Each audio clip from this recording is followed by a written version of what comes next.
Hello and welcome to episode 304 of Super Switch Headz, the premier Nintendo podcast in all of the internet. My name is Jordan Willis. My name is Summer Rain. My name is David Howe, and boy, oh boy, ladies and gentlemen, we have a very special guest returning for maybe the third time? Fourth? I'm not exactly sure, but welcome back to the show, the one and only Garrett Buss. How you doing, Garrett? Hello. I'm doing very well. Thank you for joining us, Garrett. He is here to talk with us about water. Ooh. Water in video games. The last time we did a bit episode like this was the wind episode. That was episode 236, somewhere around the end of November of 2023, if you want to go back and look. But right. We're going to be talking about water, its use in games as a mechanic, its use as an environmental design, all of that. We're going to get really into it. But before we get into that, of course, we're going to go over the news. You know, the Switch 2 pre-orders went live. We got our own trials and tribulations, I'm sure. Analysts say that the Switch 2 could launch with maybe 6 to 8 million units day one, which is a staggering number. Talk all about that. And there's always some Epic Games controversy, someone being sued over Fortnite. Just another day in paradise. But anyway, before we get into all that, how's everyone doing today?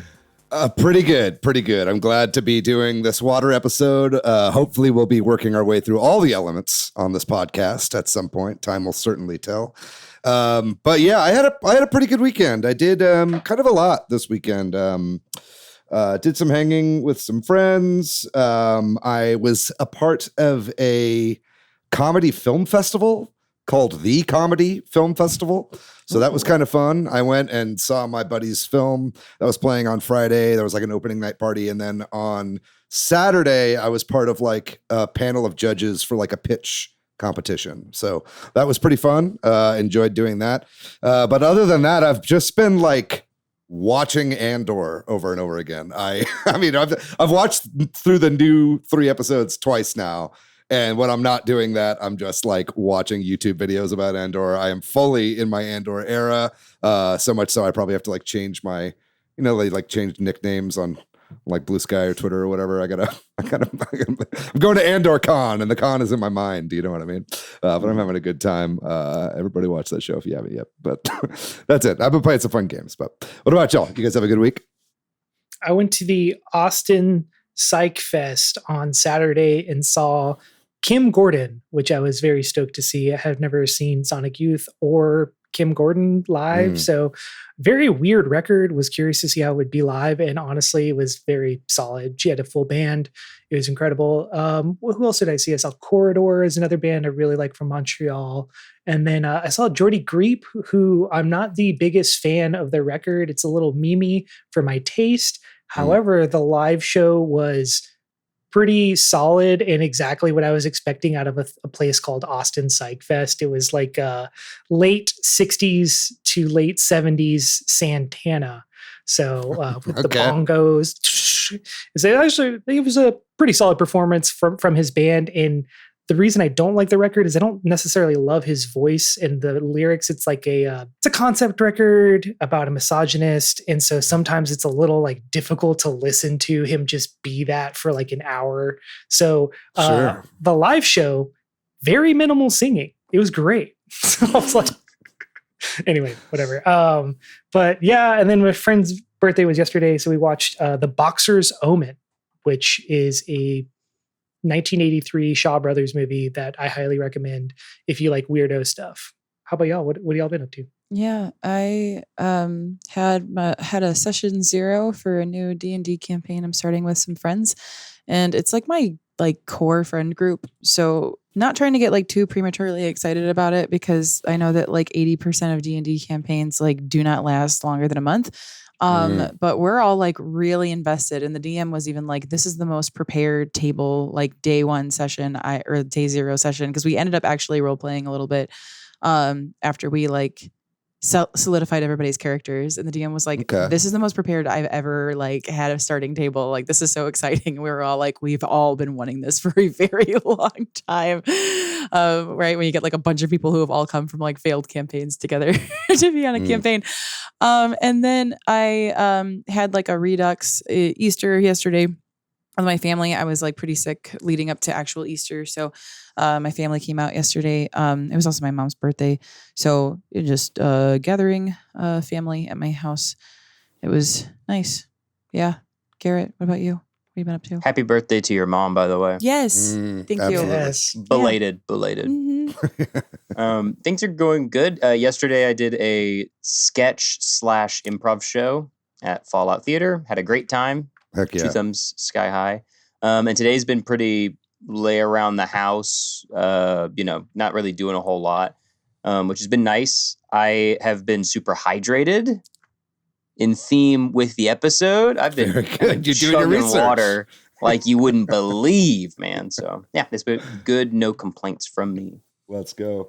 Great. Well, with that, let's move on. First, let's all take a sip of water. I like that. Yeah. David, thank you very much. That's a good Absolutely. idea. That's a really good idea. Yeah. You ever wonder why we go after we drink water? I've always wondered that. It feels Just good feels to good. do. Yeah, it feels good. You've always Same wondered page. that, huh? Mm-hmm. Day one. But anyway, let's move on. We'll talk about some shout outs. So last episode, we had Jared Stoltz on to talk about, is Nintendo fumbling the Switch 2 rollout? We really got to the bottom of that. I won't ruin it here. Go back and listen to the episode if you haven't already.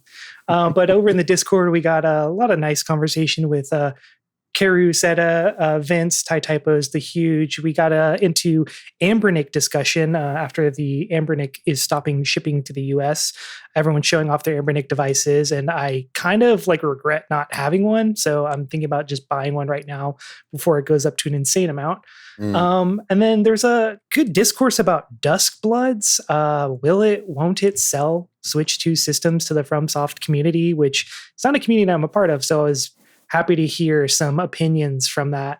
And then over on the YouTube, we got Hatstack Mike saying, definitely admit that the constant confusion and ambiguous messaging from Nintendo themselves has taken a little of the wind out of the hype sales. But with that being said, still incredibly excited for this system, and I feel similarly. And then we got Howdy Hat 77 saying, free Luigi / Devolver Digital forever. Less than 3 heart sign. But if you too would like to be shouted out, please go and leave a comment on our YouTube, our Instagram. Come on over in the Discord, have a nice chat about Duskbloods and the FromSoft mania that is going on right now. But also, please tell a friend, write a review on Apple or Spotify, post a comment on Reddit if you can. Everything helps kind of boost us up in the algos, and we would really appreciate it. And if you feel so inclined, we do have a Patreon that you can subscribe to. Links for that will be in the description, and also like and subscribe on YouTube. But with all that, let's go ahead and let's talk about the news, guys. Y'all ready? Let's do it. Switch 2 pre-orders went live, and I think, Garrett notwithstanding, I think we all got one. Is that right? Yes, that's true. And even if we count Patrick, he got one too, because I got 2 of them and I sold one of them to Patrick. Beautiful. Yeah, it was quite the mess. It was really fun to have the Discord open and everyone's kind of typing and chatting or whatever. So pre-orders went live on some places 11 p.m. Central Standard Time, which is where most of us are at.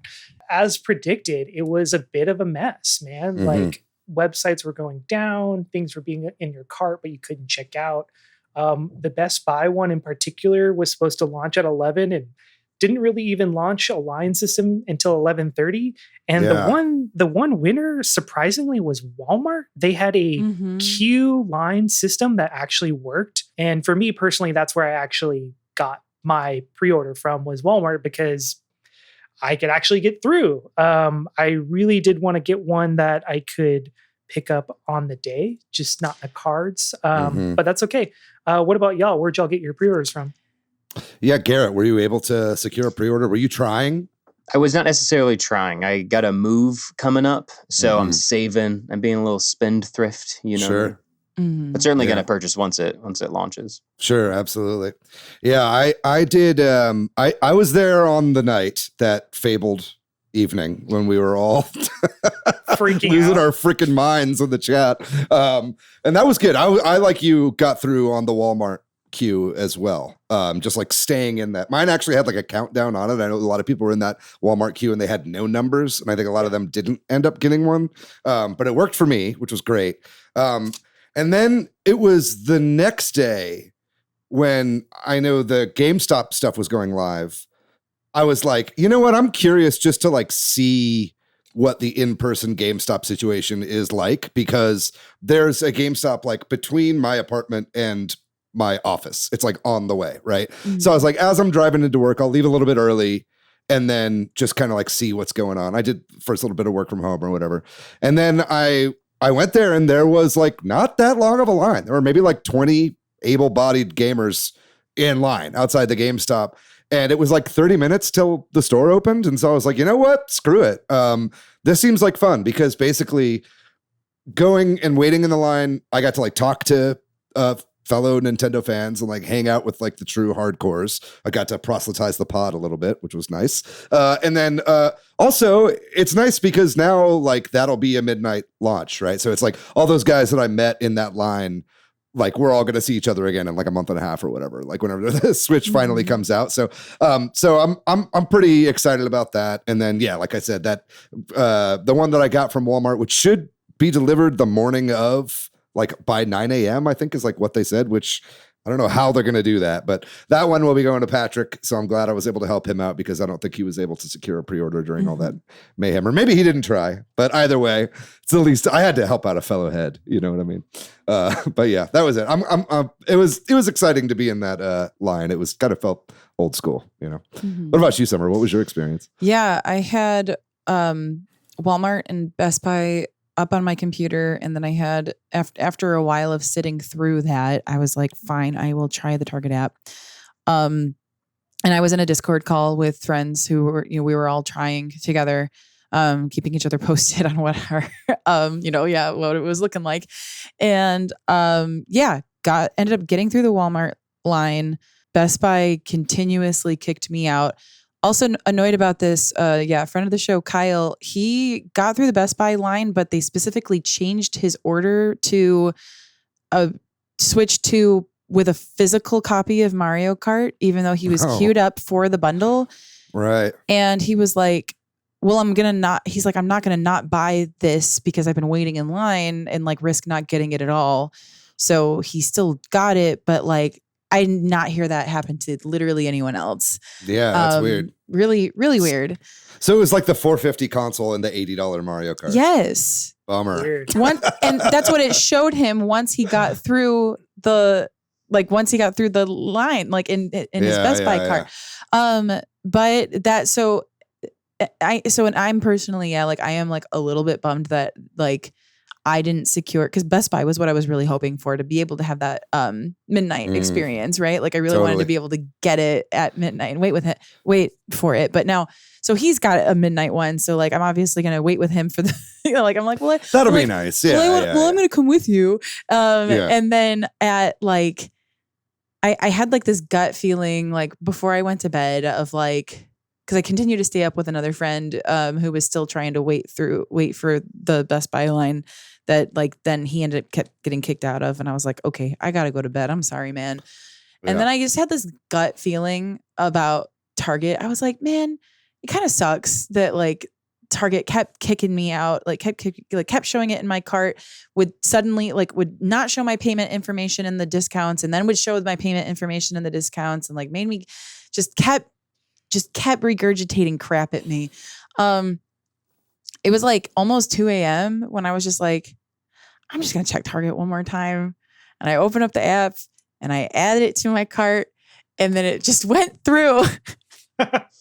And so I messaged my other friend and I was like, go to bed. I got you a Switch too. So, so like it'll all work out in the end. I hope. We'll see. I was like, don't send me money, because he was like, well, what do I owe you? And I was like, nothing yet. We got to make sure these don't get canceled, because there's still a part of me with these online orders that I'm like, I I hope they don't get canceled. I think some of them, there have been people saying that some of their orders got canceled, and there have been, right. So I think at this point, if your bank account says you spent the money, like it's, like I would say you've got They're it. still at this point, pending, which I think is how these pre-orders work. Is the that, Walmart one is, yeah, it's that it's like a pending transaction. It won't actually go through, which is honestly kind of nice too. It gives me a little bit of confidence about it. Yeah. Yeah. Crazy stuff. Yeah. We've all got like war stories, man. Yeah, it was definitely like the most stressful pre-order situation. Oh, yeah. The first 10 minutes, I was like, I'm going to vomit. Like from 11. I mean, honestly, like from 10:59 to like 11:10, I just kept saying, I'm going to vomit. I'm going to vomit. I'm going to vomit. Because I was so stressed out about it. Yeah. Yeah, oddly enough, too, like my Switch 2 says it's not going to be delivered till June 9th, so I don't know what that's about. It's from Walmart. I think it's partly because of the address I used. I am moving, so I put a temporary address, and I'm hoping that'll be fixed out or sussed out whenever I find I have a new permanent address. But yeah, in addition to that, all the accessories launched. Got some pre-orders for accessories, and I didn't really have any issues with that at all. Like, I don't know what y'all's experience has been, but I went ahead and just pre-ordered a Pro controller because I'm lazy and I want to be able to turn my Switch on from my couch. So got that. And I haven't really heard any crazy stories about not being able to get accessories. The only other issue I heard was amiibos, because they also launched a couple of Breath of the Wild amiibos, or Tears of the Kingdom amiibos. No, it's the new Warriors. Yeah, it's the Warriors from Tears of the Kingdom. I always forgot the name of that game. It's been a minute now since I played it, but yeah, but they're very expensive. Also, I know I think the Tears of the Kingdom ones are like $30, and the Street Fighter ones are $40. I know some people were pre-ordering those. I'm like, I think I'm tapped out on new amiibo. I never like really had the collector spirit in me for those. I only kind of grab the ones that I want, but I didn't really get any controllers or accessories either. I think the one thing I probably should get is a case, obviously, because I know I'm going to be traveling pretty soon after the Switch 2 launches. So I do need to get one of those, but I feel like, I got a month to grab some. You don't got to buy the like Nintendo first party case at GameStop with your pre-order, so I'll figure that out. I know for the first 6 months or so that I had the Switch 1, I literally carried it around in a sock. That was my case for a while. It was a fuzzy sock, so it had some shock absorption, fuzzy sock. Okay, yeah. I don't like that. Well, unless anyone has any last minute stories, we can move along to the next story, which is also related. Analysts say that Switch 2 could launch with 6 to 8 million units day one, which is pretty insane. That the demand in Japan far outweighed the supply. I think it was 2.2 million people signed up for the Japanese lottery of this system. And that's just astronomical. Like, those numbers are huge. Like 2% of their population. Wow. I want to put it into perspective of the Japanese demand. That's helpful, actually. Yeah.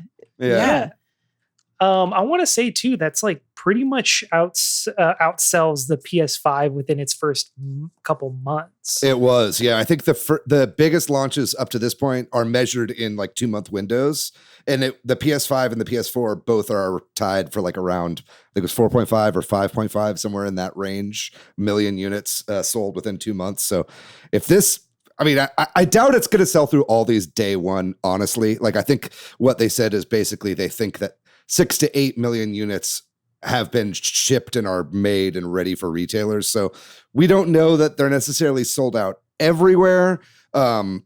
But all the places I look don't have them, so it would be pretty crazy. And I think it does answer that question that we had last week on, is Nintendo fumbling the Switch 2 rollout? And I guess the answer is no. Because I think they're doing pretty good here. Just kind of, sorry, Summer, go ahead. Oh, no, I theorized my tinfoil hat moment with this is, I wonder if Nintendo is prioritizing overseas units, like especially for the United States, in anticipation of tariffs because they can. I would think so. Because, right, that they were willing to say to their Japan customer base, we're not going to have what we need for Japan like on launch day, but we will recompense, like we will like have something for you, like and then some down the road or whatever, because they will not have an issue getting more for themselves later down the road.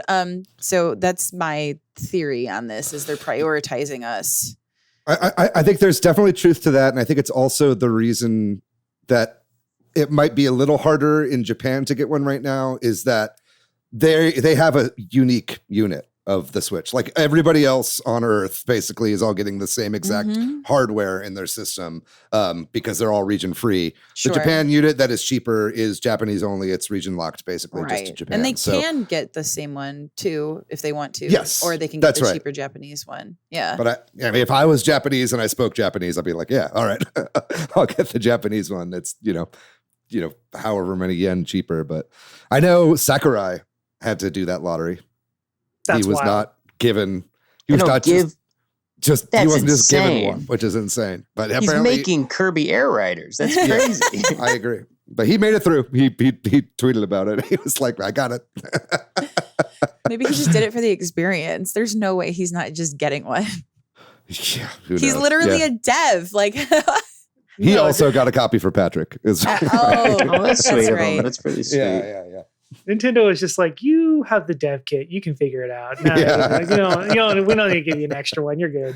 Moving on, the F-Zero 99 game keeps getting updates. As David would say, we keep winning. Let's go. It's got new mirror tracks for the Ace Cup. Some classic tracks were added and just tweaks to the gameplay. It's just like wild to me that this game is still getting updates, because I did enjoy this game and I had some time with it, but the fact that it's getting updates, are we almost 2 years in? How far in are we? Something like that. Yeah. We've got the trailer here. Let me see when that says 1 year ago, but I don't know exactly. I think it's been longer than that.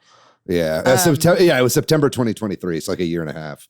Okay. F-Zero 99 continues to be an amazing game. This is basically like taking the Satellaview tracks that were added in that recent update, adding the flipped mirror mode versions, adding the classic mode versions, it's cool to have the classic mode stuff, because that's kind of like the first time that people in the West have been able to actually like play these Satellaview levels that were Japanese only and on that kind of like very limited service. So it's pretty cool to have those available. Would definitely love to get a little local room going sometime if anybody wants to play sometime. It's a super fun game to play online with friends. Yeah, and they keep adding the game to the Platinum Rewards missions to help encourage, like every time that they do an update like this, like there's one going on right now, I believe.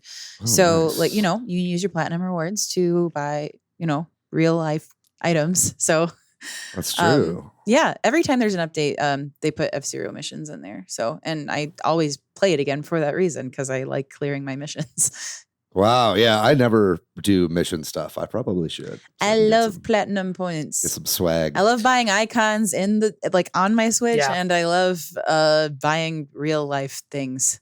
Oh yeah. I love entering sweepstakes that I'm never going to win, but I keep throwing my platinum points. You can't win if you don't play. Okay. Okay. Anybody here won a sweepstakes before? Has anybody won a sweepstakes? Not like a big thing from a sweepstakes. I've won like little things. What'd you get, Jordan? Well, this was an online, like through Instagram. We won VIP tickets to Slow Dive. That actually happened like 6 or 7 months ago. That was awesome. See? But pretty rare. I mean, I was like one of like 1,000 comments, When I was a kid, we won in this like Walmart sweepstakes. I remember we were like drawn and we won like a big, like in arcades, they have those like basketball hoops with like little mini basketballs that you throw. Still got that up in my house upstairs. Nice. That was like definitely the cool. It's got a big Doritos logo on it. So that's the coolest thing I've ever won in a sweepstakes. You too can win in sweepstakes. They do them every so often. But right now there is one for a trip for 4 to the resort in Orlando. So like if there was a time to enter, you might as well. Cool. It's like 10 points to enter. I mean, that's less than an icon in the... Yeah. I wouldn't know. My shit's been my me this entire time. Well, speaking of me's, the Wii Homebrew channel development has stopped. So I don't know too much about this. So I'm going to pass this off. David, did you know more about this? Yeah, and I'll keep this brief, but basically the Wii Homebrew channel, if you're not aware, has basically been an ongoing homebrew collaborative exercise put on by the Wii Homebrew community for a while. It's been a very active thing. I've had the Homebrew channel installed on every Wii that I've had. It's very easy to install. But apparently it's just come to light that a lot of the Homebrew channel is actually using Nintendo assets and code, which is a huge no-no in homebrew scenes. And this is now like 15 years old, or however long ago the Wii came out, 2017, almost 20 years ago. You know what I mean? So, and by 2017, I mean 2007. But yeah, so this is bad. And it seems like there's bad blood, and there's been like lies and deception within the homebrew community. I don't know all of it. I can't give you guys the full soap opera of what's going on right now in the homebrew scene, but it seems like they have ceased development. This is a shame for people that use homebrew Wiis. I'm sure they're not going to like go in and delete the channel from your Wii or whatever if you have that already. But this has been an active scene that has now kind of come to a halt. So who knows if they'll try to kind of reverse engineer something or, put something out that is a lot more legitimate, but definitely watch the space, and we'll give updates if we hear anything about that. And speaking of the Wii, Madden NFL 2026 is coming to the Switch too. It's the first time it's been on a Nintendo console in over 10 years. The last one was on the Wii, and that was Madden NFL 13, which is just wild to me that they have skipped what is going to be the highest selling system of all time, just because they didn't want to figure out how to optimize their game. It's really interesting too, because this version is also leaving behind the PS4 and Xbox One, I think, in lieu of going over to Switch 2. So right. I don't know if that means it's a little bit easier for devs to figure out how to make a parity copy with PS5 and Xbox Series X, or if it's just going to be more worth it for them if they can shift the other development teams to working on like a Nintendo Switch 2 specific version. But overall, I think this bodes just pretty well for third-party support of Nintendo, if even EA is looking to get in on the action. We got any Madden heads here? Yeah, didn't think so. We're shaking our heads. I didn't think so, man. Yeah. Every so often, I think about downloading it just to see how well their butts are rendered, but True. Okay. But like that's just not not for me to. There's got to be a better way to look at male butts. I'm saying it's not exactly. Oh yeah, I'm saying you gotta check out Google. It's huge. You can find any kind of butt with that on the DS web browser. It's the best way. It's the safest way to do it anymore. Yeah. PictoChat drawings of butts. Yeah. Now that we're talking about butts. Oh, another place I'd like to see butts. Yeah. Yeah, exactly. Let's talk about Epic Games in Fortnite, where there are lots of butts. But Epic Games is getting sued over Fortnite concerts. So this is the newest lawsuit against Fortnite. It's a patent lawsuit with a company called Youthverse, which is a weird name. But anyway, the patent is involving, they're like a metaverse type company. And basically the patent is involved with prior experience that occurred in a virtual environment, like broadcasting a recording. And so they're suing Fortnite, saying that these concerts constitute that same thing. But Fortnite argues that they were recordings before they were on Fortnite, so that it doesn't count as the same thing. It honestly, all of it sounds like word salad in the legal documents, because it sounds kind of semantics. We're just like, oh, this was not a pre-recorded experience that we're re-recording. This is like a prior thing. Anyway, whatever. But just another in the long list of Fortnite getting sued, getting into hot water. Yeah, y'all still play Fortnite somewhere? I'm waiting for the Switch 2, if I'm going to be honest. I think it's going to be better than playing it on my Series X or Series S, and like I miss having gyro controls, and I'm kind of curious to see if there's going to be mouse integration, because they are saying that the Switch 2 is going to get its own version of Fortnite. So I've just kind of been holding off. Nothing has been interesting enough to me, not even Sabrina Carpenter. Sorry. Like, happy for those girlies, but like I'm just holding out for the Switch 2 version for now. It's nice that the trad wives finally have somebody they can play as in Fortnite. That's right. Finally. They're finally here. They're finally here. Also, though, this is just going to hold back the Sabrina Carpenter concert in Fortnite until this all gets settled. Whoa. That might actually be like, yeah. I think so. I mean, I think like, they've added musicians before, but I mean, that kind of seems like the perfect fit for Fortnite. And the fact that when the skin dropped, I was like, I'm kind of surprised they don't have like a concert to go along. They didn't do a Lady Gaga concert either when she came, and that was in the past. That's been within the past 2 years. Yeah, but she's like probably too expensive, if I'm being honest. I don't know. Lady Gaga literally fell asleep streaming Fortnite once, like on stream. I think she would cut them. Funny. I think she would be willing to work with them. Like she's always been That's why she didn't do the concert. She fell asleep. She was supposed to be in there, but she passed out on stream. Could you blame her? No. Speaking of shinies, and we got the Celestial Guardians expansion for Pokemon trading card game Pocket coming out. I want to say it comes out tomorrow. We're recording this on Monday, April 28th. But anyway, I still do open up the Pokemon trading card game Pocket app on my phone pretty much every day.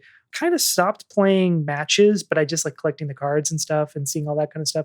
And I have something like 400 stamina points for pack points. Christ almighty. So I'm going to be opening 10 at a time, probably like 3 times. That's exciting. Drops just to see what I get, But this might be the moment when I start getting more into the competitive play, because my main issue at the beginning of it was there wasn't enough cards for the meta to be as diverse as it needs to be for a game like this to keep my interest. But now we're finally like 7, 8 sets in. And now there's like so many different types of decks, so many different metas that like this might be when I start to kind of like start to ramp up and play more competitively. But Summer, I know you still, do you still play, or how do you? Yeah, I still play. I open my packs every day. I do anytime there's a Wonder event going on. I pull from that a little bit more too. And I only do online matches when there's an event, although they did add ranked last with the last booster packs. So like I occasionally play some ranked matches. I'm trying to like find like the right time of day to do ranked. Totally. So that you know what I mean? Yeah, Trying to figure out like when is the right time to like, is it when all the little kids get off of school? Like is that the time? Is that the time to play? No, really, I think it's really interesting how they've been choosing. Well, I don't know how they've been choosing, but it's just been interesting to see like the booster sets that they've been implementing in the game, because there doesn't seem to be like a rhyme or reason to it. They're just like, okay, yeah, give us like the equivalent of Ultra Sun and Ultra Moon right now after you just gave us like Diamond, Platinum. Oh no, it wasn't even that. It was like a shiny focused booster that we just had. So yeah, exactly. Like it's all just like, okay, cool. Like continue giving us like whatever, but don't give us anything that's like more Unova based. Even though from the very beginning you gave me the status to be able to say I like Pokemon from Unova, which has been my status from the beginning. Please give me an Unova themed booster pack. Please and thank you. Sorry. Any day now. You lost me there a little bit halfway through that, but I happy for you though. It's funny to me, because Summer, I knew you'd be all over this, but it's funny to me that I feel like I was really excited about this game before it came out. And Jordan, you like did not give a single fuck about this before it came out. And I have dropped this game long ago, and you are like still playing every single day. It's funny how the turntables can turn. True. Garrett, do you play? I'm gonna guess, but I see what is that? Totodile behind you? Oh, that's Totodile. That is Totodile. I have not started playing the Pocket, but big Pokemon head, big Pokemon guy over here. My drug of choice is ROM hacks on Ambernick Oh, devices. hell yeah. R.I.P. R.I.P. Bernick. Yeah. But yeah, I have not started playing PTCGP. Difficult acronym. Rolls right off the tongue. You nailed it. Yeah. Isn't it just TCGP? Oh, Oh, I guess Pokemon. Pokemon. Yeah. Pokemon Trading Card Game Pocket. PTCGP. FMD for mobile devices. PTCGP. For mobile devices, of course. Yeah. PTCGP FMD. Oh, PCTGP. For you and me. This is what the podcast is like when Patrick's not here, by the way. This is Yes. this is the future of the pod right now. Well, speaking of other things that Summer likes, this just happened right at the same time as we were recording, or right after we recorded. But Fire Emblem: The Sacred Stones got dropped on NSO GBA app, and yeah, Summer, can you tell me a little bit more about this one? Because I'm not really sure where this fits in the timeline. Is this like the second GBA one? When you say the timeline, you mean like in real life, right? Because there is Yes. no really consistent timeline in Yes. Fire. I mean, like there is, but like we don't care. I believe this game came out after what was just titled Fire Emblem here in the States, which is actually Fire Emblem Blazing Blade. This is the one with the twins, Erica and Ephraim. And that's what I can tell you about it, because I played it a little bit on the 3DS. I'm planning on playing it when I finish Blazing Blade. I can say that. Okay, so you haven't really fully played through this game yet. No. So this is exciting then. For Oh, you. This yeah. is kind of like a new Fire Mhm. Emblem for summer. Yeah, I'll play it. I know it's got the character with the green hair. I think her name is LaRachel, and she's the one that says, "I would smack you senseless if I were not a holy woman," and that is like one of the more famous quotes from Fire Emblem. So that's Doing it for me. That's in this game. Yeah, whenever this game had come out, I had already played the first Fire Emblem for GBA, and then I had played all the Advance Wars, and I think I just kind of was like really oversaturated with strategy games at that point in time, where I was just like, I'm a real strategy player. I play StarCraft now, which is stupid. But yeah, so I never really got to play this one. So I'm curious. I'll dip my toes in. I'll see what it's like. I just remember how difficult the original Fire Emblem was for me. I'll say, as far as like Game Boy Advance games are concerned, like a lot of like early GBA games have that problem graphically where they don't hold up super well because like the pixel art is amazing, but they're kind of like made to be super bright because the GBA didn't have a backlit screen. This was like a later stage GBA game, and I'm watching the video and the pixel art looks very good. It looks like the color looks great. The pixel art is like crunchy but really stylized. This seems like this game would look really, really good on like a Switch OLED. So good time for this game to drop for sure. Right on. And the benefit of an NSO getting to make your save states and being able to rewind, super helpful in those old Fire Emblem games. That's true. So because I was thinking about that too. Like this was a game that every so often I would go back to my 3DS to try to play it again, and then I just get frustrated. I just get frustrated. Yeah. Having to constantly soft reset. So this will be nice. That's nice. Yeah. We don't talk about that a lot. I mean, it's like, you lose gamer cred when you're like cheating and you're whatever. But it's like we're all like adults in our like 20s and 30s. It's like it's nice to have the ability on a game like this to not just like waste a bunch of time, especially if you just want to experience the game. That's a great thing. Yeah. For a game that's probably a pretty hefty Game Boy Advance title. Totally. Well, with all that, we're going to take a quick break, and then we're going to get all into water. Everyone take a sip and say, ah. We'll be right back.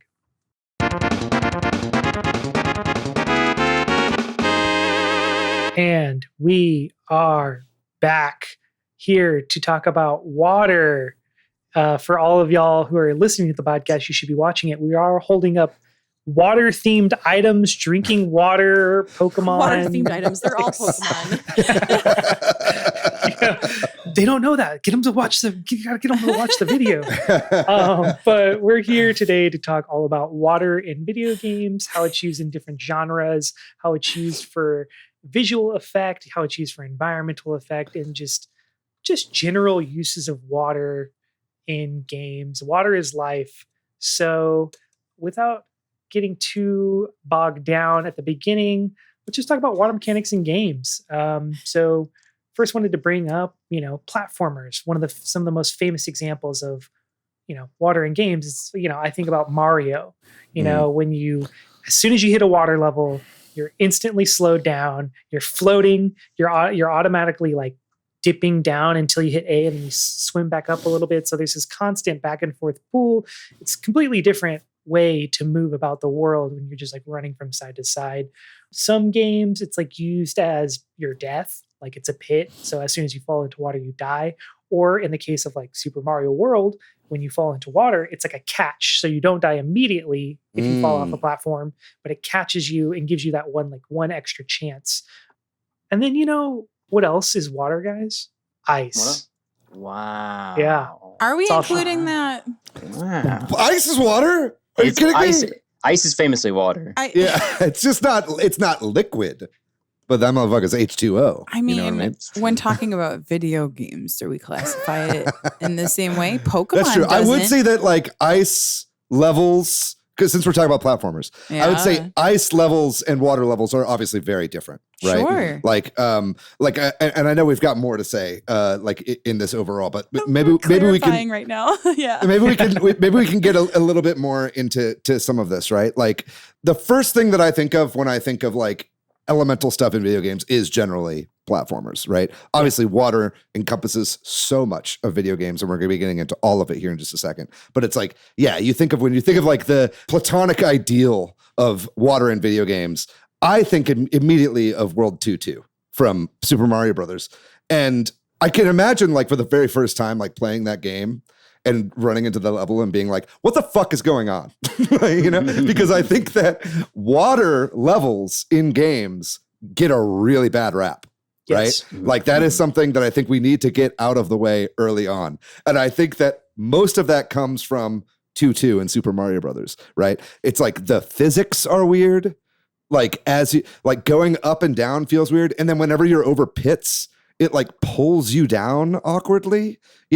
I now have played Super Mario Brothers for the NES probably like 400 times or something like that, speed running the game, going really fast. So at this point I'm used to the controls and the way that it feels in that game. But what's y'all's experience with like water levels? Like, is it something that you look forward to? Is it something that you dread when you're playing a platformer? Like, what's y'all's experience with that? I feel like it's kind of like wine, kind of like beer, As a young child, I hated water levels, especially in platformers. It slows you down. Right. Sometimes you drown. It's not fun. But then the older I get, the more I realize me, Garrett Buss, I'm never going to be in a scenario where I'm walking on the ocean floor and I gotta, swim around to get a gem or whatever. But through playing video games, I get a chance to be Mario in the middle of the ocean. I mean, that's a beautiful thing. And now I appreciate it as an adult with a refined palate. So your escapist fantasy is being able to walk around on the ocean floor and pick up gems? Is that what you're telling me? Being a wet Mario? Yeah. Nothing better than that, frankly. Hell yeah. Summer, you look perplexed. Yeah, because I was just thinking about, I think two of my favorite games, like PC games when I was a kid, was I had a Ocean Explorer Barbie game, and I also had like an Ocean Explorer like Arthur game. Loved both of those as kids. As a kid, I was not a plural child. And I'm trying to think about, I don't know that I play enough platformers to really identify like water levels in platforming games. Sorry. But I am thinking about, specifically like my experience would be like with Pokemon of like, oh, you see the water and then you have all of these water Pokemon, which by the way, water type Pokemon dominate.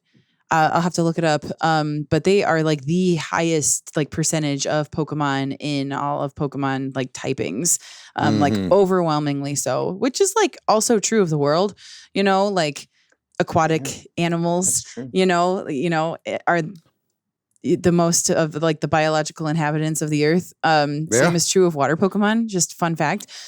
We have mapped the entirety of the surface of the moon and Mars. And we have mapped maybe like 10% of our ocean or something like that. Yeah. Yeah. So I think about growing up playing the Pokemon games and getting to surf in the first games. In the second games, they added whirlpools and waterfalls, like just more like types of water exploration. In the third generation of games, they added diving, which was like extremely exciting. So for me, water in video games, I think about Pokemon and like how exciting that was to ride on a Pokemon and like visualize, like fantasize being on a Lapras's back and exploring, I love, right? Like I loved in the manga, like Misty with her Gyarados, like exploring the ocean floor, like you were saying, exploring the ocean floor. We all have that fantasy. Yes. I kinda, yeah. I paid full price for Endless Ocean. Literally. Yeah, I like water levels, and I think even as a kid, I liked them. I know I like groaned just because you want to run around, especially a game where you have a run button like Mario. You want to just like go fast and do jumps and all that kind of shit. So all of a sudden, your water kind of creates like, oh my god, this is like a new style of gameplay, which is cool. It's a cool way to like spice up the platforming, the routine of what you're doing, And so, and I do think that with every Mario game, it got better and more fun to move around. Obviously, I think one of the things I really think of is like in Mario Brothers 3, when you could hold objects, all of a sudden it kind of makes you go really fast and propel forward. You don't have to fuck with the kind of slow up and down. Or in Mario World, where you have all the items, shooting fireballs or using your cape to like twirl at enemies when you're going underwater. That stuff was really fun. But I think the game that really made me fall in love with water levels was Donkey Kong Country. Yeah. And, a big part of that is the song Aquatic Ambience. It's just like you put that song under anything that you're doing, you could be like shoveling dead bodies into a shallow grave with Aquatic Ambience, and you'd be like, hey, I'm having a good time. So I don't know why I said that. But, of all the things you could have said. Yeah, I don't know. My head's in weird places Washing these days. dishes. I don't really know. Yeah, sure. Mopping the floor. I don't know. Yeah, taking out the trash. Working in a kill shelter. You know what I'm saying? Exactly. But I do think that game like actually had like good, responsive, like pretty quick movement, like in under the underwater stages. Were you a fan of like the underwater levels in the Donkey Kong series, Jordan? Yes, that is what made me really appreciate water levels, because in Mario, they're fine. They get better as the series goes on, and now are actually some really solid levels, and I really enjoy them. But at first, it's like, it's like a whole game about you got to go fast and beat the level as fast as you can. But I didn't always feel that way about Donkey Kong. So when it introduced those water levels, it was like, I don't remember which comes first, if it's a minecart level or a water level. But either way, both of those serve as a really great way to break up the regular platforming.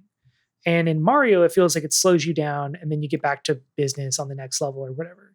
Mm-hmm. So instead of using the environment to signify difference, Donkey Kong Country does a really good job of using gameplay style and platforming style to separate the difference of this. And like, I think the water levels are a huge part of that. Also, the swordfish, what is his name, David? On Guard. Fantastic. Had that one ready. Have that one stored away whenever I need it. Thank you. I knew you would, because I was like, I cannot think of his name, but it is like the best pun name probably in the existence. Like I'm a Squawks fan, but On Guard has a much better name. Anyway. I think it's worth bringing up too. Like there's different ways that people do water levels, especially like fully underwater levels. Like it'll change between the kind of platformer that you're playing. Like, so for instance, in Mario, like Mario can just like breathe forever and they never explain it. Same with Donkey Kong. It's just like you're underwater and they just have like permanent lungs that just recycle air, and they're just like, whatever, just accept it. Right. And in Super Mario 64, you've actually got like your life ticking down and like the meter running out. And Sonic obviously does that as well in Sonic the Hedgehog. Some, I think, of the most stressful sound design ever in video games is you're running out of air idiot sound that happens in Sonic the Hedgehog. I'll have nightmare. That's going to be the sound that plays when I die, I think, like in real life. But I'm just going to be like, please take me, oh sweet death. I can't stand this anymore. So I'm really dark this episode. But I just think that that's interesting that there's different ways you can do it. You know, there's kind of the more peaceful way, or like the more like, okay, we're starting to ratchet up kind of what we're trying to, the difficulty and the tension or whatever. You can use water in different ways. Just like you said, there are some games like the original Mario Brothers where if there's a water pit, you just die in it, or in Super Mario Brothers or in Super Mario World, it sends you back up. You know, it can really be used for whatever purpose you need. Now I have a theory, and I want to hear what y'all think about this. But I think that something about water, it touches the developers, or maybe not the developers, the composer's soul. I think that the music that plays in water levels is the most evocative music that they can make, because you got aquatic ambiance. Mm-hmm. It's hitting some emotion clearly. You got the Sonic running out of air music, very scary, but still it's evoking this fear from you. You got Wind Waker, the Great Sea, when you're on that ocean. It's got this big bombastic, you're traveling on salt water. Like, some of the most evocative music is truly tied to water. Was it Jolly Roger Bay, or what is it in Mario 64? Dire Docks. Dire Docks. Thank you. Yeah, that's like classic. That's probably the most emotional song from that soundtrack. Maybe even the best song from that soundtrack, to be honest. Yeah. Water sign. Cups. That is the tarot of emotion. So I think it makes sense. Water has always been spiritually tied to our emotionality as creatures. Oh my God. A tear is water that comes from an eye. That's true. You are the ocean's gray waves. There we go. In Fire Emblem face. Yeah. Oh, getting heady. Well, water is also used in other types of games. That's right. Moving it along a little, the segues. Adventure puzzle games use water in a different way. If platformers use it as a way to break up different types of levels or kind of shake up the formula of platforming, water is used a lot as like a puzzle mechanic. There are games where, I'm thinking like Zelda. I'm sure Myst has some of this. David, you probably speak more on this, but yeah, I've got a video from Riven up here right now for the infamous Boiler Island section, which has some water level puzzles that you have to accomplish. Yeah, and so they do it by like filling and draining to change the level. I think in particular of the Water Temple and Ocarina of Time, infamous amongst gamers as being one of the most annoying. One of the most annoying dungeons in the Zelda franchise. Yeah. And then I lost a whole save file to that temple, basically. I got to that and I got so frustrated that I couldn't finish it, and I just restarted the game. Actually, no. What I did was I got really frustrated and I couldn't beat that temple, and then my younger brother who was playing got past that temple, and then I copied his save file. I just played off of his because I didn't want to deal with that temple. Fair. I think there's a small theme of just like water levels being kind of a little bit maligned, but unfairly, in my opinion. But another way it's used is you can like give it to an item to change its state. So like a lot of games where you can water something and it will grow, and it'll either grow into something that you can climb up, something that will produce some other type of effect that will be beneficial to you. So it's interesting. I'm going to bring up the controversial freezing of water. You can freeze water to create new effects like a platform or a block, a stoppage, something. And then just water's interactivity with the world in Breath of the Wild, and kind of how that kind of combines with other existing systems in the game that kind of like, fire puts fire out, or if you're on fire, jump in the water, so right. Kind of as like a puzzle mechanic as well. I mean, one of the main kind of abilities that you have in Breath of the Wild is the ability to make those kind of water pillars, right? That kind of that come up. Kind of reminds me, honestly, a little bit of, and we saw a little bit of this, I think, in Tears of the Kingdom. I might be wrong, but something kind of harkening back to platformers is like those pillars of water that you can swim up, that are kind of like don't make any sense like in reality, but they make total sense in like every video game. Anytime I see them, I'm just like, oh, okay. I just kind of accept it. But I do think of the platforms that you make when you freeze water in Breath of the Wild. I think Zelda in particular, when it comes to water, is interesting, because obviously in all the top-down 2D Zeldas, if you fall in the water, that's just you. That's basically akin to falling into a pit, right? They just bring you back and you lose half a heart or whatever. I feel like Ocarina of Time, being the first 3D foray into the Zelda franchise, I thought actually used water in a really interesting, cool way, where it was like you're not swimming around all the time underwater. Maybe you did in Majora's Mask when you had the mask of the Zora, right? But in that game, I liked that you had like kind of a timer. It felt a lot more realistic, like diving straight down, trying to grab items that way, and then coming back up. I feel like they kind of did away with that in Breath of the Wild and Tears of the Kingdom, right? Like water is not really interactable in that way. Can you dive? You can't dive in those games, can you? No, you can't dive. You get the Zora suit, you can do the salmon up a waterfall move, right. But you can't swim down into the water. Water is just a tertiary flat kind of thing. So there's kind of different ways, obviously, that can work. I want to say something about puzzle mechanics because whenever I think of water used as a puzzle mechanic, I think of Super Mario Sunshine with FLUDD, spraying water all around. But one thing that is, an unfortunate, I think game developers kind of developed a shared language for a thing that happens in video games, but does not happen at all in real life. It's the concept of you see lava in front of you, put some water on the lava, it will now be a big rock that you can stand on for a second before it turns back to lava. That is not how that works. What happens is the water cools some of the lava, but underneath it is just more lava. So it immediately boils the water, which makes a bubble of lava, which pops and shoots lava everywhere.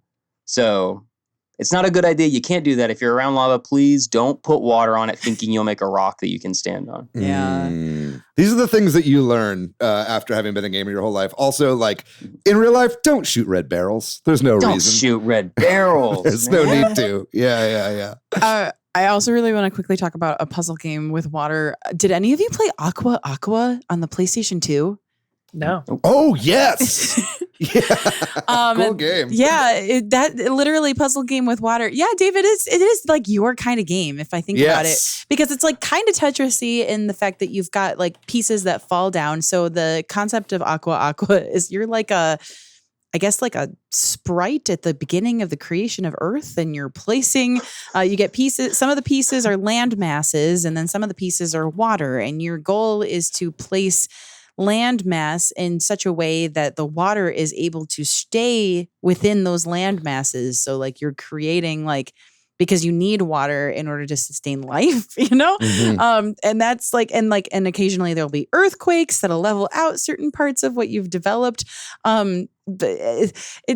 That's water. I just like, I was like, wait a second, there was a water puzzle game that I played. I'm pretty sure I bought it at Sam's Club. What was that game? It's literally called Water. Aqua was the sequel to Wetrix, which was an N64 game. It's a sequel to a game, Wetrix. And so it was, Wetrix, which was the same thing, but just basically for the N64, right? Which is such a really cool game. And I mean, there's lots of games that have similar sort of things. Like I feel like there was a game that came out kind of recently. I forget what it was called, but it reminded me of like Populous or whatever, where you would kind of scoop out the earth and the water would kind of make its way through these like new river deltas that you would form and stuff like that. And some of those God sims, like some of those were kind of interesting. I'm forgetting what that game is called right now. If you remember what that game's called, please let us know in the comments or on Discord. But I mean, there's tons of amazing water-based adventure games. I mean, you brought up earlier Wind Waker, Garrett. Which is controversial because you'd hear that and you'd say we already did an episode. That's true. About wind. We did talk about Wind Waker in our wind episode. Yeah, but I would argue that game is just as much about water as it is about wind. Oh, half wind, top half wind, bottom half is water, baby.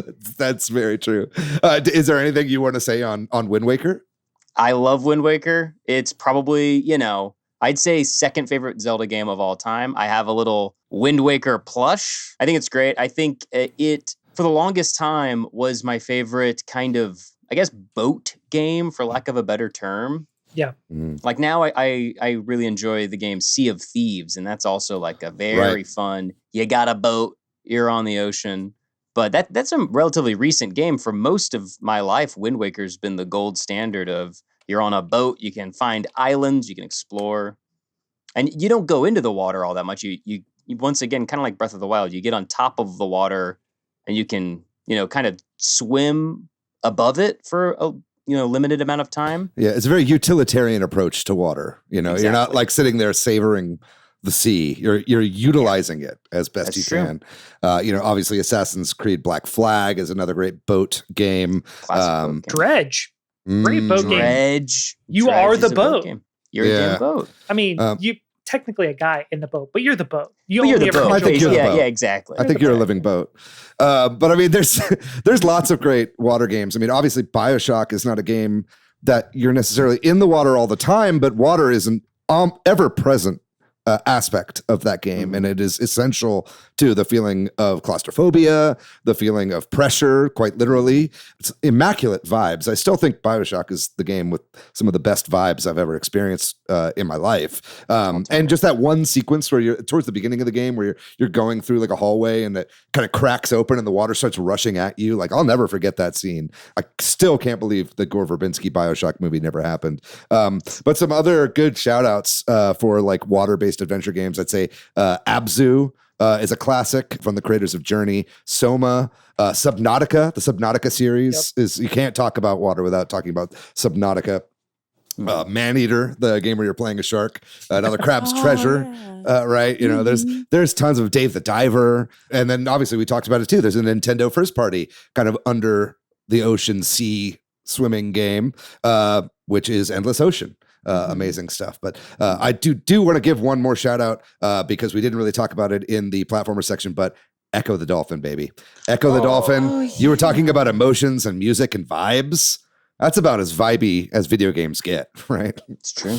I'm not a huge Echo fan. Sorry, y'all. But David, you did remind me when you were talking about cracking Metroid, Super Metroid. There's a famous scene where you crack the tunnel and then suddenly you're in the water. Yeah. Great point. I totally forgot about that. When you're super heavy and then, Samus just completely can't move the same, which makes sense in the context of the game because of like how heavy your suit is underwater. And then you eventually have to get something that alters the gravity of your suit. Anyway.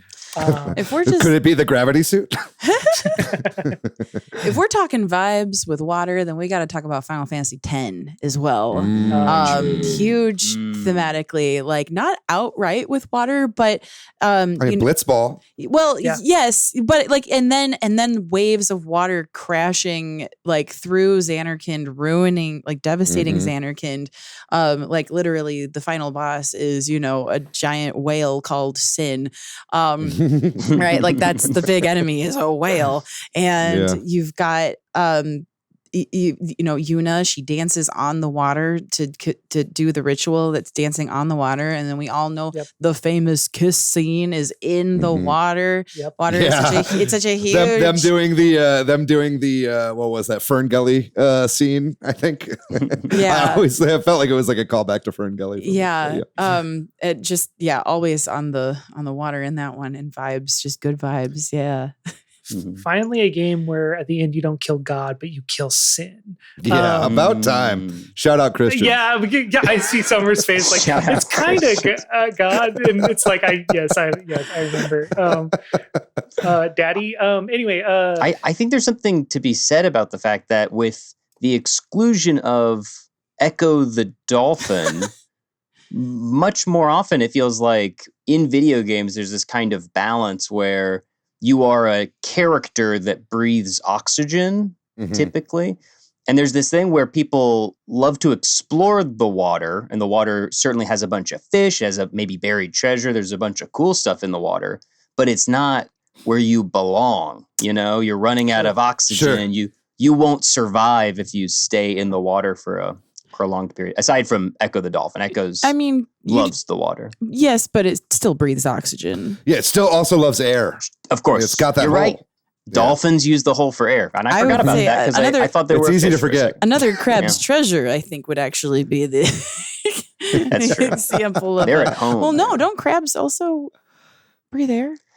I don't know anything about and crabs. And they store it in there. You can tell me anything, and I'd believe you. The thing is about real life crabs versus video game crabs. All right, you can't shoot them with it. Well, there's a lot of different types of crabs, and some of them you always see them on the sand, and some of them you only see in the water. Oh. So those breathe air, right? And they keep the air in those their shell. Breathe air. Those right? breathe Yeah, air. because people put them in a little box with sand, and that's the opposite of water in many ways. But I don't know. Fucking, as a crustacean though. Like does a lobster can just live underwater, right? Does a lobster have to come up for air? I mean, I see bubbles come from. This is not the direction this might go. I straight up don't know, and I've never thought about it. I'm gonna Google how do lobsters breathe, and we should move on while I do that. All right, this is a crustacean podcast now. Now we're gonna list every water type Pokemon. Lobsters have gills. Lobsters have gills. Blastoise. Oshawott. No. Let's move on. Gyarados, Lapras, Vaporeon. Totodile. Funny thing about Vaporeon. Okay. Did you know that Vaporeon is actually yes? In terms of human, we don't need to go there. This entire episode was a ploy to bring up the Vaporeon copy pasta. No. Also, crabs breathe with gills as well, so we're good. Gills. Yeah. Interesting. That's awesome. Interesting. Wow. Well, back on topic, we did talk about RPGs, but we want to talk about more about like how water in a lot of RPGs is used as kind of like a physical gate or like a barrier. Like Summer had mentioned earlier when we were talking about Pokemon, like when you see water, at first you can't do anything about it until you learn the HM Surf, and then you can finally go across it and discover what you've been missing. But there's also like a lot in like Paper Mario. You have Sushi in the first Paper Mario where you automatically die if you fall in water until you get Sushi, who you ride on top of, much like Surf. And in the 1,000-Year Door, it's boat mode, same kind of concept. And just so many RPGs where you are stuck on one main island until you get a boat or some ship that can like take you across the ocean to the next island. I don't even know how many RPGs used that trope. It's just endless. And even then when it's no. Kingdom Hearts 1. No. Kingdom Hearts 2. Oh, I implore you to stop. And even I would say, speaking of that, I mean, it kind of started with like ships or whatever, like sailing the sea to get to new areas. And even in games that don't have that, it's like you're in airships or whatever, which is like very similar. It's like, you're right in that it is an RPG trope whenever you get to the world map of just like, how do I get to these new areas? And yeah, like you said, I think Surf and Pokemon was my first example of that, right? Mm-hmm. Like, and I can't think of Surf and Pokemon without thinking of Missing No. My favorite water-based Pokemon, or at least water found Pokemon. But boy, I corrupted a few save files with that thing.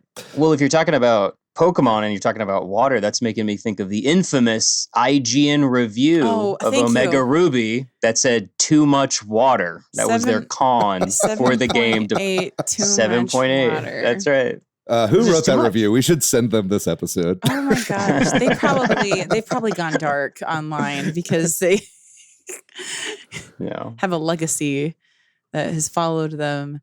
It was just funny that too much water in this game that is a remake of another game that has the exact same map layout that had a higher review or whatever. We should invite them on the pod. We should invite them on the pod. But in that game, in Omega Ruby and by extension Gen 3, that's a game where half of the bad guys are Team Magma, I believe, and then the other half is Team Aqua. Yep. Which is interesting because Team Magma, if they get more land, they will continue to live. But if Team Aqua gets the world covered in water, they will drown and die. And that's why they are awesome. That's why they're awesome. And also they look like pirates too. That's pretty cool. Archie is hot, case closed. Yep. I trust y'all. Another one. Archie from Pokemon. Look him up. I'll look him up. I'm looking him up right now. right now. Oh, there's actually a fun fact about Vaporeon that's actually coming up. Okay, all right. So another way that water is used is we got sports games, which kind of also ties in with like simulation games or survival games.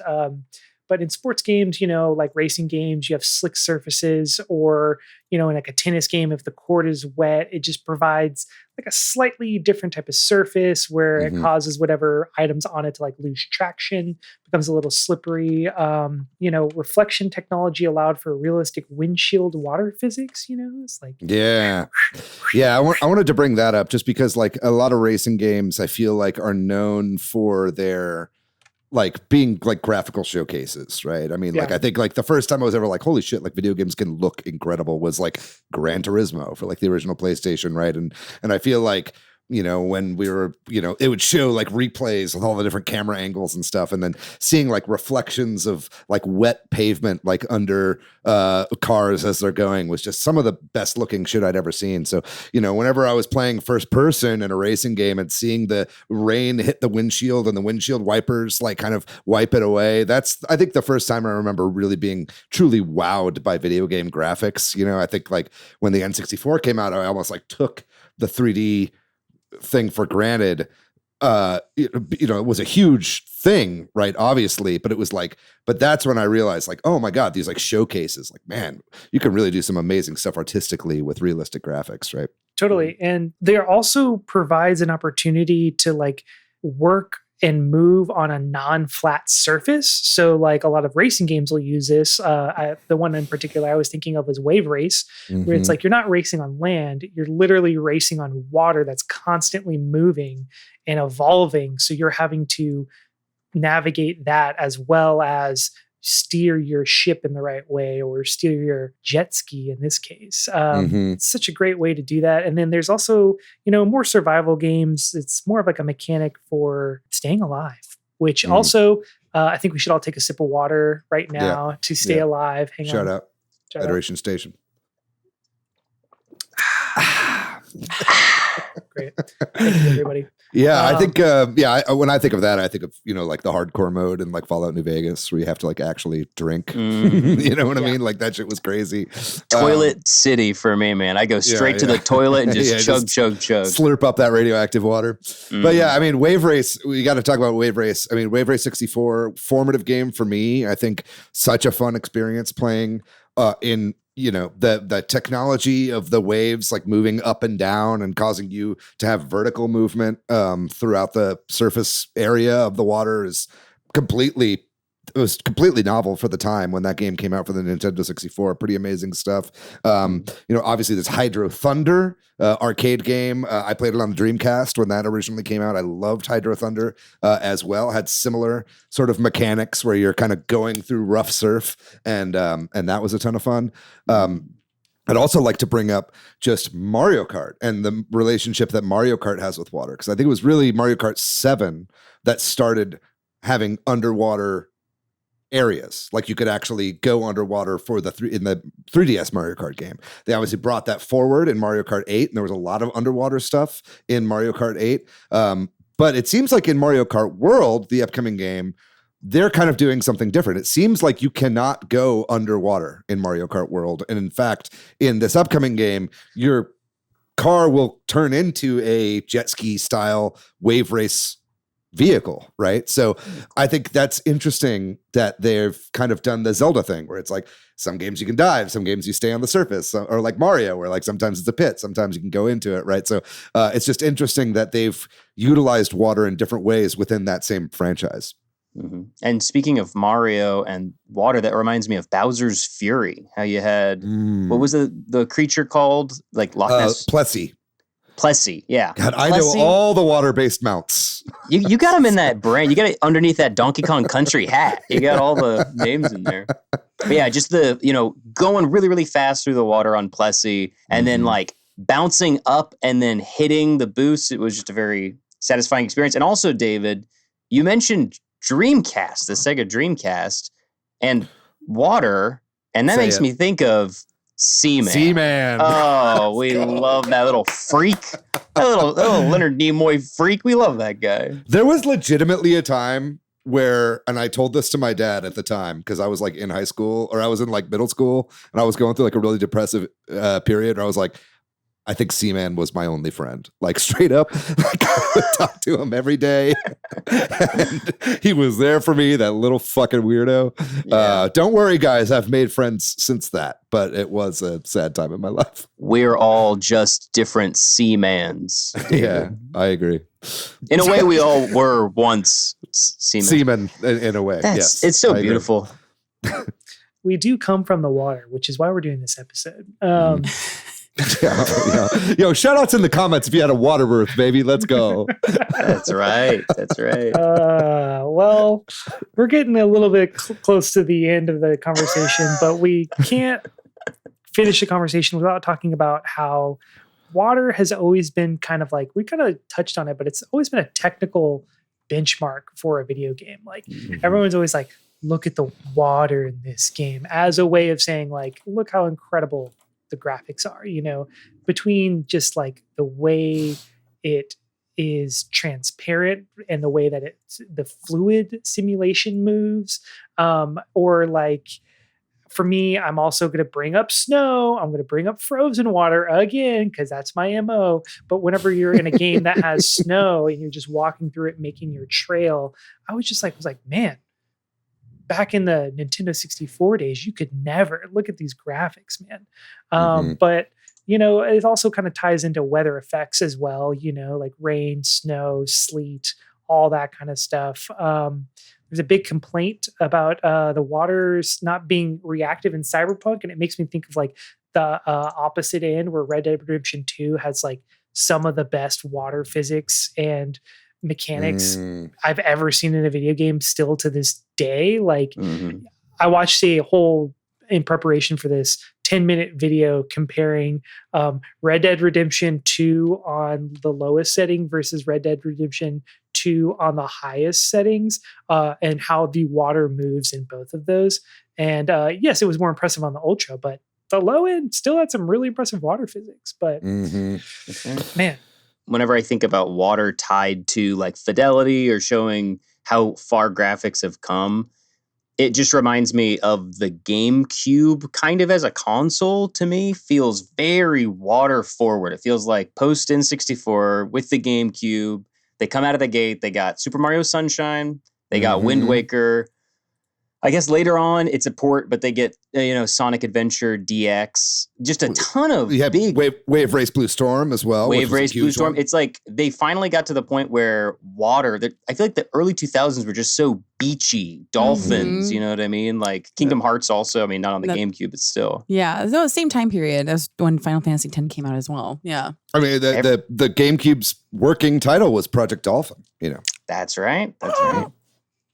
Yeah, I do think you're completely right on there. I think one of the things that the GameCube was really good at was fluid simulations, and so they used it a ton, and obviously Mario Sunshine being like the 3D Mario game that had not only the water that you shoot out your nozzle, but also like all the muck and the all the mud and everything that you had to clean up. Like, I feel like even in some degree also Luigi's Mansion, it was using different stuff, but there were still sort of fluid simulations just with different elements as they would get sucked into your thing. So I think that is definitely, like you said, Jordan, a big thing that they've always been pushing. And it's like, ground textures and earth. And sorry, this was not to spoil the earth episode that we'll probably do at some point, but but it's like, that is easy because that's geometry, that's terrain. You know what I mean? Obviously, you've got plants and foliage and whatever, and that can be a hard to render properly. But, water was like, as soon as you got like good looking water, I feel like video games kind of leveled up a little bit, right? And that's why everybody was so pissed off about Cyberpunk when that launched, right? Because it was like, come on, man, like this is like an expensive ass game. You guys can't get water right. We've been doing it since Wave Race for the N64, man. And so it was like, I think it's just kind of a pride. It's like a badge of honor when your game has really good looking water. And I find that even games that are, and I'm trying to think of an example of this, because there is one that I played recently where this happened and I'm not remembering it right now, but even games that have like kind of low poly looks, will have incredible looking water, and it's a perfect example of what you're talking about is Sea of Thieves, where like the character models can look like Wallace and Gromit. Like they can be these not fantastic. I mean, certainly art designed, but not very high fidelity. And then you get on the boat and the ocean is like stupidly good. It looks so good, fluid animations. And also at any point you can jump into the water. And so all of the waves, not only do they look really good and high fidelity, but they are a big, huge hitbox. They are a big, huge, constantly moving, constantly going up and down level. And that's crazy. Yeah. Yeah, I will say, like, as someone who just finished Echoes of Wisdom, water is a pretty big part of that game. And like, I was surprised at how good the water looked for how old we are getting as far as the Switch goes. And then I was like, I just kind of forgot to shout out, but there's basically the number one movement hack for me was Water Cube, to use that for like everything. But I mean, oh right, yeah, that's what I'm talking about. That like Mario Land 2 style thing you could swim up. Like it makes no sense, but it makes perfect sense in a video game. Yeah. And Minecraft as well. Same thing with Minecraft. Yeah, if you have water, it absorbs all the fall damage. Yeah, that's something that is kind of an unspoken rule in video games for sure. It's like, it doesn't matter how, don't try this in real life because you will die. But like in a video game, like for instance, I was playing, and even up to the most modern games, like I was playing Starfield, and it's like I climbed up to the very top of the tallest building in that like main hub world that you're in, and I just jumped all the way down, landed in this shallow pool of water, and I was completely fine. That's right. And it's just like, it's just always going to soak up the entirety of your inertia, no problems whatsoever. You gotta love water for its life-preserving functionality in video games. That's how water works in real life too. I mean, no. All right. Anyway. Also, shout out also Water World for the Virtual Boy.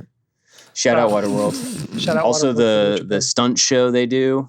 Yeah. I think way more people are familiar with that live show than they are with the actual film Waterworld. Yeah, I think we can all agree with that.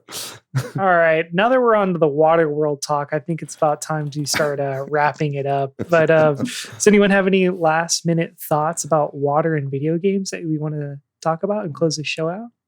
Water is the water of life. Okay. I've always said this. In fact, I always say this, but this time I actually mean it. I do always say water is the water of life. It's my favorite drink.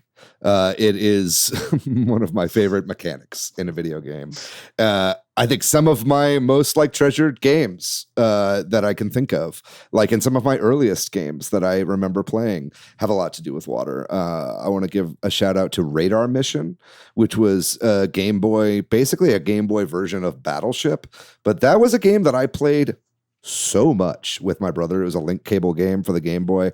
And it had, the Battleship style gameplay, but it also had like an underwater submarine attack kind of mode, which I think then the kind of spiritual successor to that was the Steel Diver series for the 3DS, so that kind of lived on a little bit past that original game. But, I just think about water a lot, and you kind of take it for granted with video games, but it really is like an integral part of I feel like almost every game has some element of water in it in some way. I think most recently, I think it was Mario Wonder, utilized kind of actual fluid simulations in a similar way to how Spelunky 2 uses as well. And so it's just, I feel like even though it's been a part of video games forever, we're still finding new uses for it. And I just think that is such a fascinating thing. You'd think that we would have figured this out entirely and had it all in the bag, but we're always coming up with new uses for water in video games and new interactivities and stuff like that. And so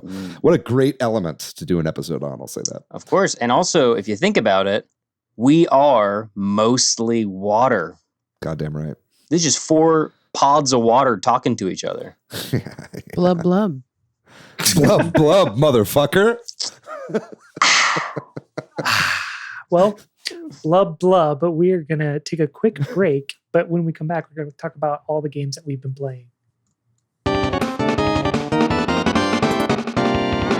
So I kind of mentioned it a little bit, but I did finish Echoes of Wisdom finally. I rolled credits on that. Let's go. I was going to try to 100% it, but kind of looked into the rewards you get, and it's a bit more cosmetic-y than I'm willing to put the time into, especially because there's so many new games to play. And that leads me into my next game I've been playing pretty much exclusively. Since I got this PS5, I beat Astro's Playroom and I started Astrobot. And, at first I was a little not down on it, but I was like, I don't see what the big deal is. And then after the end of the first world, I was like, oh, this is one of the best platformers ever made. It is so much fun. And like every level takes maybe 15 minutes. So it's like a nice little quick little bite sizes. And it reminds me, honestly, David, you should very much play this game. You will love I don't have a PS5. Will you lend me your PS5? No. But it is so much fun though. Like just, I'm not as familiar with every single PlayStation property ever in existence, but it's got ones that have spanned multiple like console generations and things like that. So it's really cool to see that. And I think without spoiling too much, one of my favorite parts of this game is at the end of every set of levels, you get one bonus level that is kind of like the Astrobot ripoff light version of a famous game franchise. And the first one was when I was like fully sucked into this game. But yeah, man, that's it. That's all I've been playing. I have 170 bots, and it says out of 301. Someone who's beaten the game, that means something to someone, but we'll see how far I get. But yeah. Well, this is a call to action. If anybody has a PS5 that they're not planning on touching for a couple weeks, let me know. I'm going to borrow it, and then I'm going to borrow a copy of Astrobot. Not worth me buying a whole console for, but anyway, I'll move on. I've been playing 2 games, really 3. I've been still playing some Blueprints, but I'm kind of on a little Blueprints break right now. But I did the other day, I went and saw Star Wars Episode 3 with some friends who came over. And before we went over and saw that movie in the theaters, we were playing some video games. And one of them that we played was so much fun, and it was the Spelunky 2 Arena mode. Spelunky 2, obviously, is a roguelike and has a single player or at least a venture mode that you can play with co-op multiple people, but it also has like a battle mode very similar to something like Towerfall or Samurai Gun or Smash Brothers. And it's a very fun mode. And I had not actually played the Spelunky 2 version of the arena, and we just had so much fun. It's so chaotic, and it utilizes all the kind of environmental synergies that happen, where it's like, oh, you blew this up and that means that you get flooded, and then it closes this thing and then you got crushed. You know what I mean? It's kind of everything kind of is like a domino effect in Spelunky, and that's kind of what makes that game so fun, is the kind of blending of those systems. So that was a blast. Shout out Rob and Jeremy for coming over and playing that game with me. And then I do want to then move on to the next game I've been playing, which maybe Summer, you and I can both talk about this game a little bit. Yeah. And that is Claire Obscure Expedition 33. Not a huge JRPG guy, but I would call this a JRPG because it's a JRPG, and it is made by a French studio of a bunch of ex-Ubisoft devs. That's cool. I think it's a team of about 30. It is 33 people. 33 people. There you go. Maybe that's Isn't why they that called the game awesome? that. Yeah. Well, there's other reasons, but yes. Yes.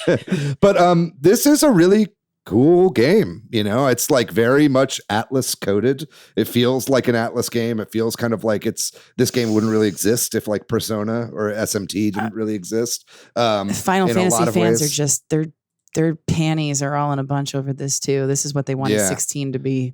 Yes, exactly. And I think they're doing a lot of really cool things that like maybe they're able to accomplish because it is a Western studio and they're not kind of like tied to the tropes that I feel like a lot of Japanese studios kind of hold themselves to with a lot of JRPGs. But either way, I think it's a really fascinating story. It's got really cool mechanics. The graphics are awesome. I will say I am playing it on an Xbox Series S, which looks a little crunchy. I don't think that Unreal Engine 5 scales super great to Xbox Series S. Like hair in particular looks really kind of bad, and it's playing at 30 FPS. I kind of wish I had an Xbox Series X for this, but it's a Game Pass game, so I've been playing it on there. And yeah, I'm having a really great time with it so far.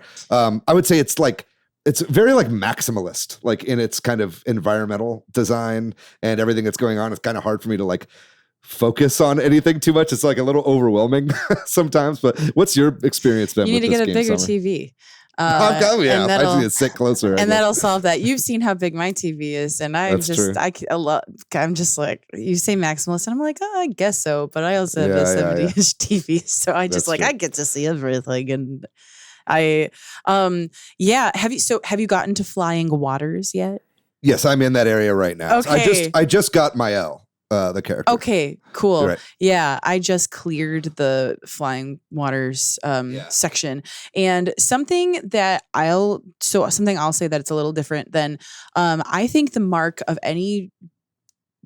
true mark of any good JRPG is like the little guys that they develop for the game. I just found my first one of those. The gestrels, yes. And how they incorporate their little guys into their universe, and just how it makes sense with the rest of the universe, and just like, there's like, I feel like there's like a tier list of like factors into like the little guys of JRPGs, and the gestrels, the Moogles of this game or whatever. Yes. Yeah. And the gestrels are killing it. I love them. They are not smart. They are intelligent, but they're not smart. I think they're very cute. They have cute little French voices. That's what sold me immediately was the overdone accents on these guys. Like, thank God for the subtitles, because I think it's supposed to be like kind of gibberish made up French too. Yeah, it's like made up French. That's the point. I'm adoring this game. Maybe I'm in a honeymoon phase with it, but I'm actually really enjoying the leveling up system, and but I like that kind of stuff in my games. Like choosing all of that kind of stuff. I'm really enjoying the battle system. It kind of it's almost like at first it reminded me of Bravely Default, the way that you like kind of build up certain points to use for different types of attacks. So it's like combining that with like the I guess dodge and parry of apparently Souls games. Wouldn't know, haven't played one. Maybe I will now. I'm loving this game. Love the characters. Probably gonna cosplay Lune if we're being completely honest, but I want to unlock some more outfits first so I can, because I'm seeing some of these outfits and I'm like online already, like of some of the other outfits that you can unlock. Love the idea that you can just unlock hairstyles, and that's just like the magic that they wield, like chroma. It's like, oh yeah, I just have enough chroma to change my hairstyle when I want to. Like, love that like way that we hand wave like how things exist in a universe. Just a lot of very attractive people in this game too. Oh God, yeah. Talking about Lune is like, holy smokes! I'm like, yeah, I could play as the guy, or I could play as this like barefoot baddie who's like floating as she runs. Yeah, like, you had to I think I'm good. The first thing you had to point out about her was that she was barefoot, huh? We are going to have to discuss that. I was like, that was one of the first things I noticed. I was like, oh boy, I'm sure we have an in-game explanation for why she's barefoot, but I'm sure that came second. Anyway. What about you, Garrett? You been playing anything? For a lot of 2025, I've been on a Zelda kick again. I just was playing. I played through Wind Waker in its totality, and I 100%ed it. And then I, for the first time, fired up my 3DS and played Phantom Hourglass. I'd never played Phantom Hourglass before, but I got a little mod on it that made it directional controls, so you don't have to drag the stylus to move Link around, and instead you can just move him like Minish Cap or something. Do you play that on the Steam Deck? I played that on my 3DS. Oh, okay, right. Got 3DS. it. Had a fantastic time, loved it, and then played Skyward Sword Remastered, and that was all this year so far pretty much. And now, right now, I am so in love with the Oblivion Remaster. Nice. I've been playing a kleptomaniac old wizard named Dundarius, and I'm just having a hoot and a half. Yeah, that's fantastic. Oblivion Remastered. I am curious about this. We didn't talk about. I thought about maybe adding this to the news that the Oblivion Remaster did shadow drop this week. But as I'm sure you've played Skyrim. Of course. And does it feel like just as modern as Skyrim with the new Code of Paid, or does it still feel like an old dated game? Well, it's it's kind of funny because the last Elder Scrolls game that I played was last year, and it was Daggerfall. So Okay, wow. So it's a brand new game compared to that. So for me right now, it is like if Daggerfall was beautiful, But yeah, I think the remaster, it has a lot of jank to it. In the ragdoll physics. Every Bethesda game kind of does, yeah. The ways that NPCs talk to each other, I've heard that the vocal lines, they read them alphabetically when they recorded them, so there's no connection. So somebody will say, oh, I saw something terrible happen. Oh, what happened? Oh, somebody died. And then someone will just start screaming, no! Like, right. Tone makes absolutely no sense. But things look a lot nicer. It really does. It looks very modern, feels kind of old, but in a charming way. Cool. Very nice. Well, I guess that about wraps it up. Thanks, Garrett, for coming on and talking with us about water. Of course. Happy to be here. Happy to, swim around in these shores with you. Happy to hydrate with you, bro. All right. Yeah. Thanks to milkyway.co for our website. Thanks to Corduroy for the music. Thanks to our patrons over on Patreon. If you're looking to find me online, you can find me at Bordan. You can find me at Weebewitched. I'm pretty much over on the internet at Monolith Fiji. And what about you, Garrett? Where can people find you online? You can find me chiefly on Instagram at Garrett Buss is my name. Very good. Definitely check out that Instagram. Definitely check out some of the live shows like we talked about if you are in the Austin area. And if you'd like to find our show on social media, we are at Switch Headz on Blue Sky and Twitter, at Super Switch Headz on Instagram, Facebook, and TikTok. We have a website, switchheadz.com, and we have a Discord and a Facebook group and a Patreon. We'll have links to all three of those in the description of this show. Whether you're watching this on YouTube or you're listening to it on Apple or Spotify or any of the other podcasting platforms, why don't you give us a like and a subscribe or shoot us a review over on Apple, or at the very least, just click one of those links there and join our Discord. We'd love to see you there. It's such a fantastic community of just wonderful, chill people, and it's such a great non-toxic group of gamers to join, so we'd love to have you there. That's going to do it on this episode about water. That was a lot of fun. I hope you guys enjoyed the episode as much as we enjoyed making it. We're going to be back next week with another banger of an episode, but until then, gang, you know the drill. Stay safe out there. Be kind to yourself. Be kind to one another. Why don't you drink a big old glass of motherfucking water? We love you very much. We'll see you next week. Bye-bye.